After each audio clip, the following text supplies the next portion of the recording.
Close to the current developments. But not contiguous and not near the highway. I realize it's a big ask. But if my people are uprooted, we lose our ancestral land and our heritage. And I'm sorry for your plight, but the answer is no. Alton, please.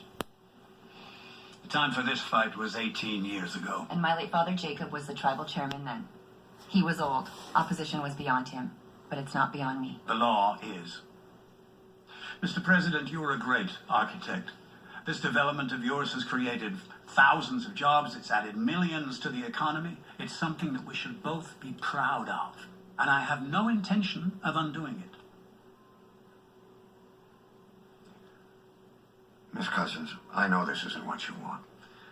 But if you would be willing to take the land swap instead, the federal government would make it well worth your while. Sir, my people trace our roots back 800 years to the Florida Peninsula.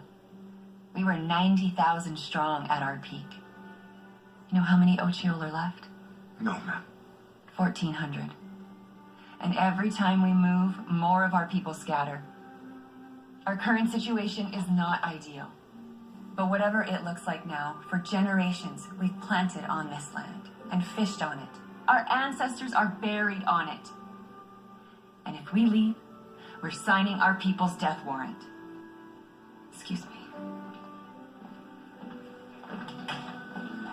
I'm very sorry, Mr. President, but what's done can't be undone. Alton, if I believed that were true, I would never have taken this job. Excuse me, gentlemen. Sisters from tribal nations all over the country. More joining every hour. Here to support the Ochiol people in our struggle to save our sacred land. Did you meet with the president? Yes. He offered us a land swap. And here's what I told him. No to selling out our heritage. No to an architect who was paid to put us in this situation. No. Seth. Yeah? So we've got dozens of Ochiol staging a protest in the White House, other tribes staging a protest outside. And no way to remove any of them that doesn't include handcuffs and a paddy wagon. You know, we need to tell the president. I do. You broke it, you fix it. Yeah. Aware that he was displacing the Ochiol at the time he was hired. But is he attempting to resolve the situation? Yes, so he's met with the head of the Ochiol Nation and the developer, and he's consulting with the Alachua County Land Use Commission. What would the president like to say to the 60 tribes that are protesting outside the White House? That he respects the Ochiol's plight, and he's working hard to craft a solution. Commissioner Bradley, I understand that the protesters on Pennsylvania Avenue aren't permitted, but I would appreciate it if not a single one of them was removed. Thank you for your understanding. Goodbye. I spoke to the Bureau of Indian Affairs about recognizing the Ochiol as a nation. Good. Then we can put the land in a trust, stop any further development. Except the BIA has declined to recognize the Ochiol in the past. If we renew the application, it could take years. Can we cut through the red tape with an executive order giving the Ochiol people federal recognition? It's an end run, but there's no procedural bar. Start the process. Yes, sir. I also need to update you on your wife's foundation. You know the longest sit-in at a federal building? 25 days. They can't stay here. I mean, the dirt on those floors. Ugh, the saddle sores. I rerouted traffic and canceled the rest of today's tours. But that kid on the computer, he's a real trooper. You know, he's protesting and working. He's a good multitasker. This can't continue. You're right. But here's the thing. There are film crews just waiting for these people to be carried out in cuffs, and that's not going to happen. So either we negotiate our way out of this, or the Ochiol may have just found new tribal land.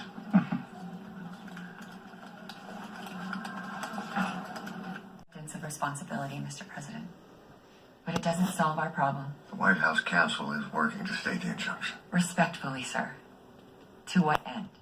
In the history of the United States, the judiciary has given natives next to nothing. I know. Just like Congress. All these treaties that the U.S. government broke, failed to enforce. Treaties? Yes, sir. The Pickering Treaty, Potawatomi Treaty, Treaty K. I can go on and on. Were the Ochiol signatories to any of these treaties? I don't believe so, no. But they could have been. Your people were there, right? Sir? Give me Kendra Danes, please.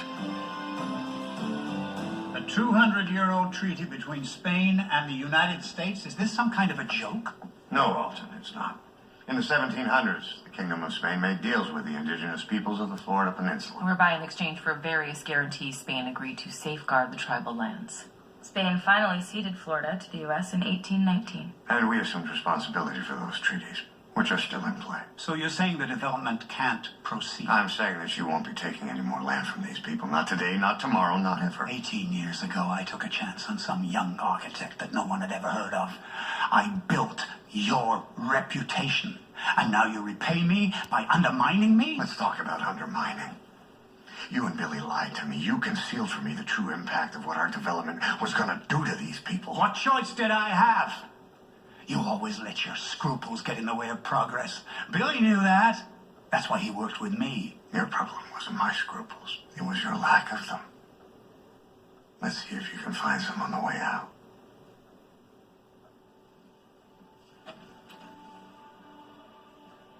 Miss Cousins, your land will remain yours.